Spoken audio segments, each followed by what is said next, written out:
Ketika Nabi Shallallahu Alaihi Wasallam mengangkat pelanjutnya sepeninggalnya, man kuntu maula fahaza aliyun maula. Di Gadirhum juga Rasulullah berpesan, aku tinggalkan kepadamu dua hal yang kalau kamu berpegang teguh kamu tidak akan sesat selamanya, yaitu kitabullah dan keluarga. Sinilah Imam Ali mencium tangan Rasulullah. Dahulu menjelang perang Khaybar, Rasulullah memberikan kepada Imam Ali pedang Zulfiqar, memakaikan baju besi dan mencium dahinya.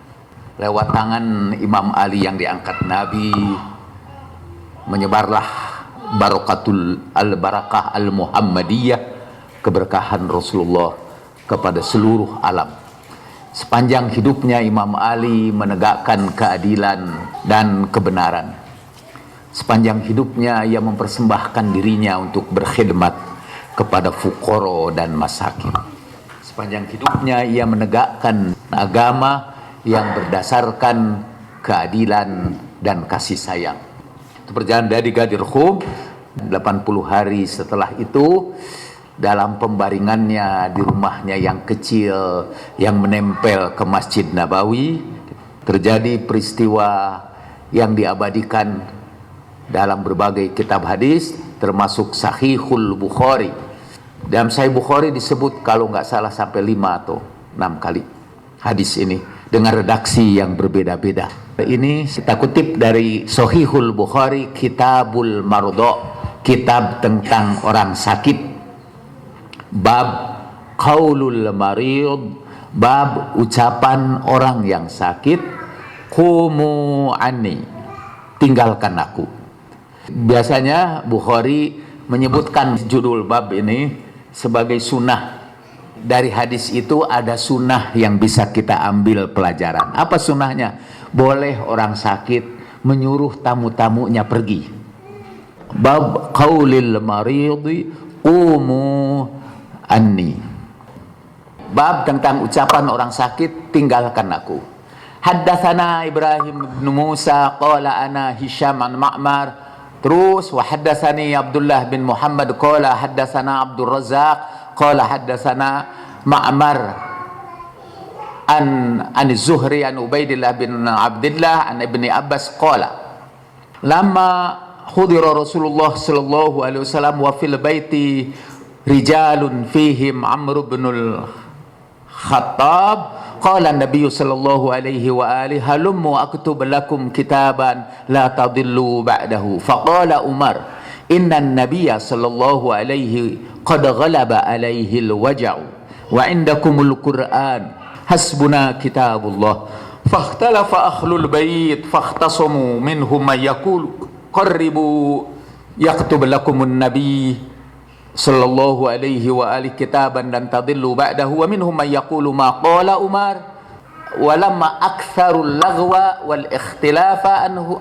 inda nabi sallallahu alaihi wa alihi qala Rasulullah sallallahu alaihi wa alihi qumu qala Ubaidullah fa kana Ibnu Abbas yaqul inna raziyata kullar raziyati ma hala baina Rasulillah sallallahu alaihi wa baina ay yaktuba lahum zalikal kitaba min ikhtilafihim wa laghatihim. Ketika Rasulullah dalam keadaan menjelang maut, dalam bahasa Arab memang digunakan kata hadar. Kalau orang sudah hampir meninggal dunia itu disebutkan kata hadar, seperti dalam ayat Al-Qur'an, kutiba alaikum idh hadara ahadakumul mautu in taraka khairanil wasiyah lil walidaini wal aqrabina bil ma'ruf haqqan 'alal muttaqin. Diwajibkan atas kamu apabila kamu menjelang meninggal dunia, ketika maut mau menjemput kamu, kalau kamu meninggalkan kebaikan, untuk berwasiat dengan cara yang sebaik-baiknya.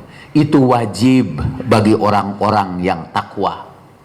Itu ayat tentang wajibnya wasiat. Sampai Nabi bersabda, tidak boleh orang tidur 3 hari sebelum dia tinggalkan wasiat. Jangan tidur tenang sebelum ia meninggalkan wasiat.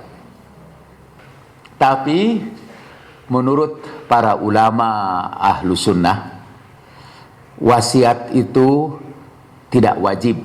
Wasiat itu sunnah aja. Kenapa sunnah? Karena Nabi tidak meninggalkan wasiat. Jadi karena Nabi tidak meninggalkan wasiat, maka wasiat itu sunnah. Pernah orang datang kepada Sufyan Ats-Tsauri dan tanya, mereka bertengkar, wasiat itu wajib atau sunat? Bertengkar, akhirnya datang kepada Sufyan Ats-Tsauri. Kata Sufyan Ats-Tsauri, nggak usah bertengkar. Yang tidak mau berwasiat boleh, nggak apa-apa. Karena Nabi juga tidak berwasiat. Kalau yang mau berwasiat boleh, karena Abu Bakar berwasiat. Gitu. Pernah Ibnu Abi Aufa ditanya orang, hal ausan Nabi sallallahu alaihi wa alihi wasallam, apakah Nabi berwasiat? Kata Ibnu Abi Aufa, tidak berwasiat. Kenapa ada ayat wasiat? Diwajibkan atas kamu berwasiat. Kenapa? Lalu dia terkejut juga. Ini sahabat ini, akhirnya dia berkata, oh iya, wasiat juga, yaitu berwasiat agar kita berpegang pada Al-Quran. Gak tahu apa maksudnya. Maksudnya berpegang pada Al-Quran, yaitu harus berwasiat dong. Karena Al-Quran mengatakan, hendaklah kamu berwasiat. Setiap orang diwajibkan. Kutiba alaikum itu dalam surat Al-Baqarah ayat 180. Sebelumnya dan sesudahnya ada ayat yang pakai kutiba juga. Pakai kata kutiba.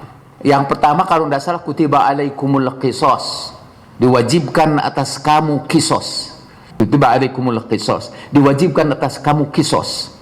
Sesudah itu ada kutiba alaikumus siyam. Diwajibkan atas kamu siam. Semua kutiba diterjemahkannya diwajibkan kecuali kepada kutiba alaikum al-wasiyah. Nah, kalau wasiat itu tidak wajib. Kata kutibanya di situ itu kenapa tadi? Karena Nabi tidak berwasiat menurut saudara kita ahlu sunnah. Dan mungkin karena mengikuti ayat ini menjelang beliau meninggal dunia dalam keadaan sakit keras, beliau tiba-tiba berkata, dan di rumah itu penuh tamu, wa fil baiti rijalun fihim Umar ibnul Khattab, dan di rumah itu ada Umar ibnul Khattab. Nabi berkata, qala Nabi sallallahu alaihi wa alihi wasallam, halumu aktub lakum kitaban la tadillu ba'dahu. Mari aku tuliskan bagi kalian, aku tuliskan bagi kalian sebuah tulisan. Kitab itu semuanya tulisan yang kamu tidak akan sesat sesudahnya. Yang pertama, ini penerjemah ada yang tidak jujur. Di sini aslinya, mari aku tuliskan bagimu. Hatta Ustaz Bagir, ayahnya Haidar, menerjemahkan, mari aku imlakkan kepadamu. Beda kan menuliskan dengan mengimlakkan. Kalau mengimlakkan, didiktekan. Kalau aku tuliskan, itu tulis sendiri. Mengapa Ustadz Bagir menerjemahkannya, mari aku imlakkan bagimu? Karena udah dipercayai secara meluas bahwa Nabi tidak bisa baca dan tidak bisa tulis. Aku tuliskan diganti dengan aku imlakkan. Allah yarhamnya, semoga Allah rahmati beliau. Dan sama seperti mengapa kutiba alaikum yang artinya diwajibkan sekarang diartikan disunahkan? Karena sekiranya bisa diubah-ubah, itu mungkin kutiba diubah jadi disunahkan. Tapi tetap kutiba, tapi artinya sekarang disunahkan. Mengapa? Karena kebanyakan orang berpendapat bahwa Nabi tidak berwasiat.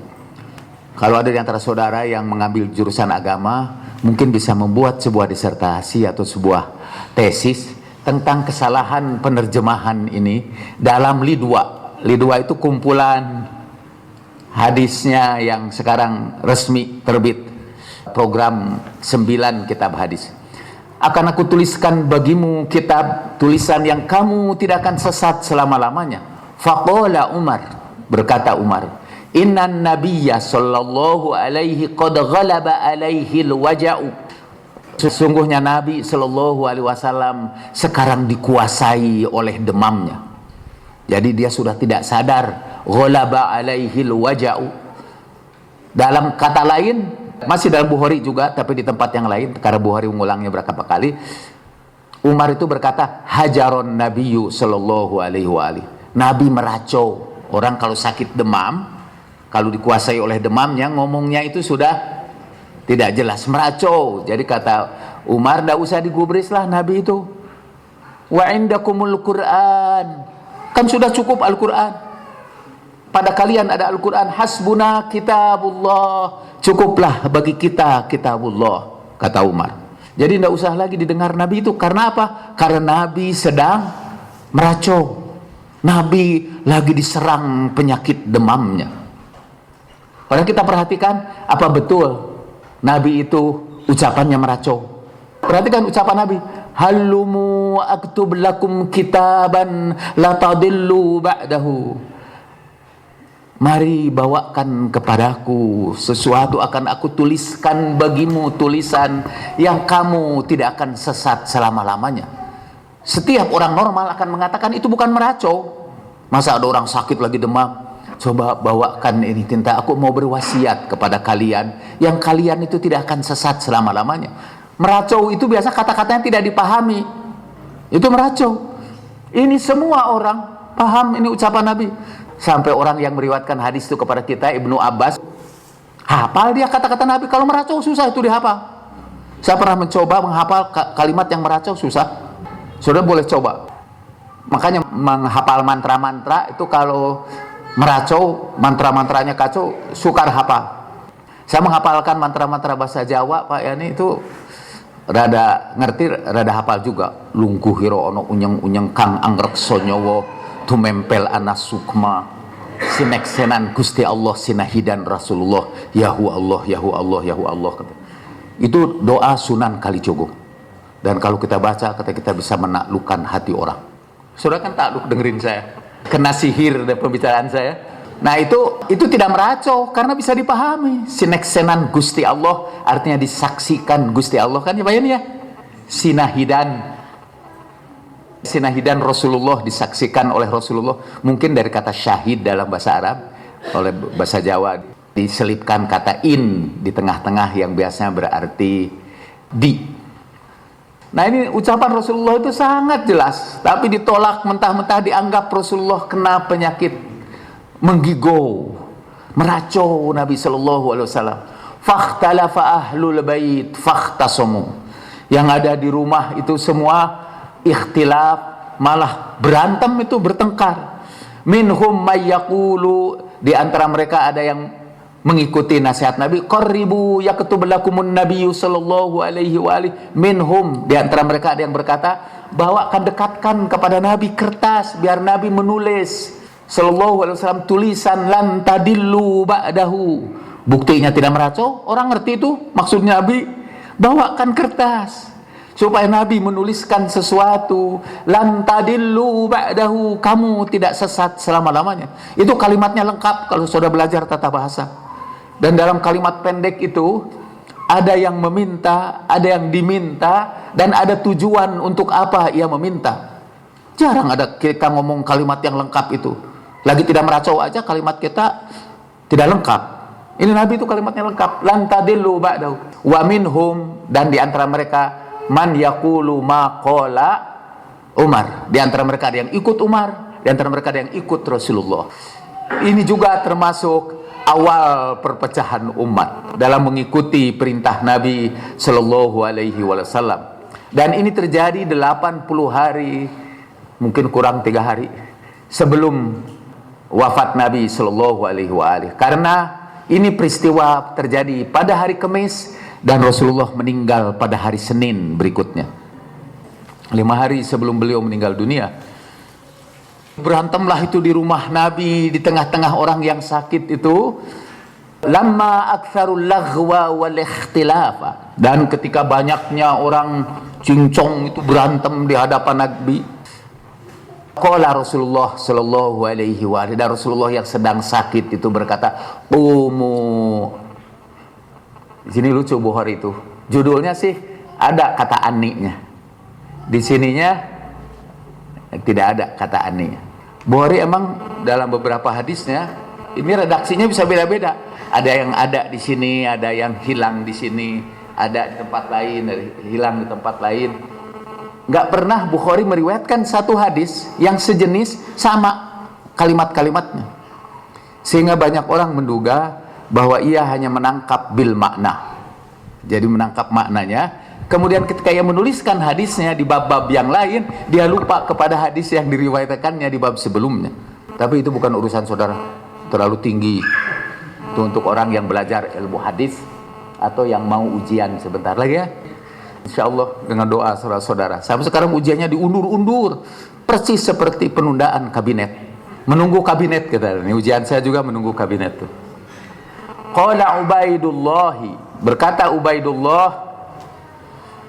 Ubaidullah itu adiknya Ibnu Abbas. Ibnu Abbas Abdullah bin Abbas. Kalau yang lebih kecil dari Abdullah itu disebutnya Ubaidullah, pakai tasghir, Abd jadi Ubaid, Junaid jadi Junaid.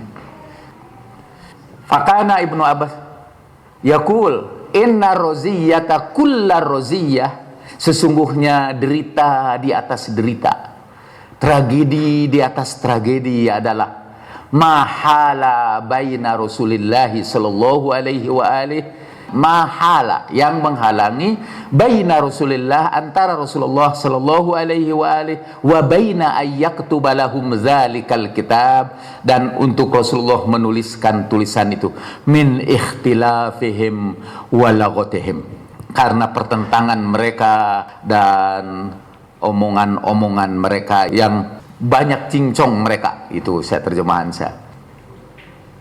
Nah, ini peristiwa ini tadi terjadi sekitar 80 hari setelah peristiwa Ghadir Khum. Tadi kan Rasulullah berwasiat, kamu ikuti sepeninggalku Ali bin Abi Thalib. Kalau kamu jadikan aku pemimpinnya, jadikan juga Ali sebagai pemimpinnya.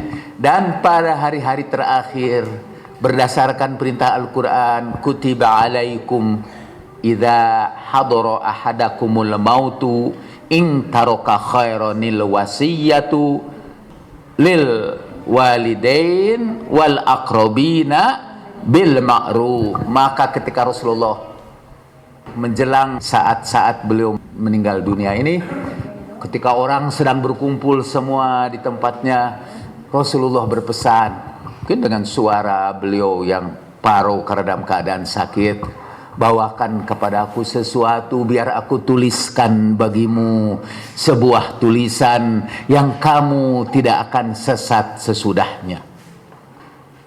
Berkata Umar bahwa Nabi sekarang kena demam, Nabi lagi meracau, Nabi kena demam. Ucapan Umar bahwa Nabi kena demam atau meracau itu sebetulnya golaba alaihil waja'u, itu penghalus dari kata meracau. Di tempat lain Bukhari menyebutnya meracau, hajaro. Saya bisa sebutkan dalam kitab apa, nanti kita ulangi. Dalam Bukhari kita amati satu persatu kalimat itu. Jadi di sini diperhalus, tidak lagi disebut meracau, tapi di sini disebutkan Nabi sudah tidak sadar karena demamnya. Malah menurut saya lebih keras lagi ini. Bukan memperhalus lagi, ini lebih keras lagi. Jadi Nabi dikuasai demamnya. Jadi Nabi tidak sadar lagi karena ia sudah dikuasai oleh penyakit demamnya. Dalam yang lain lagi, kata hajaronya itu terlalu keras, artinya meracau. Maka Bukhari menambahkan lagi kata a, kata alif. Jadi ahajaro gitu. Ahajarun Nabi sallallahu alaihi wa alihi wasallam. Itu permainan ahli hadis itu. Ahajarun Nabi sallallahu alaihi wasallam, sehingga artinya apakah Nabi lagi meracau? Jadi Umar bukan mengatakan Nabi meracau. Terlalu suci bagi Umar untuk mengucapkan kata seperti itu. Maka Umar hanya sekedar bertanya karena dia kebingungan, apakah dia harus mematuhi perintah Nabi atau tidak mematuhinya. Jadi kalau Umar membangkang itu karena bingung beliau. Bingungnya apa? Hajarun Nabi sallallahu alaihi wa alihi wasallam. Gitu kata para pembela Umar bin Al-Khattab radhiyallahu an. Saya membacanya radhiyallahu an. Domir berikutnya itu tanggung jawab saya dan tanggung jawab saudara. Nah, penghalusnya hajaro. Tapi sebagian ulama ada juga yang berkata, pertanyaan kalau itu dalam bahasa Arab artinya apakah? Anta Ali, apakah kamu Ali? Pakai a itu artinya apakah? Hajarun Nabi, apakah Nabi meracau?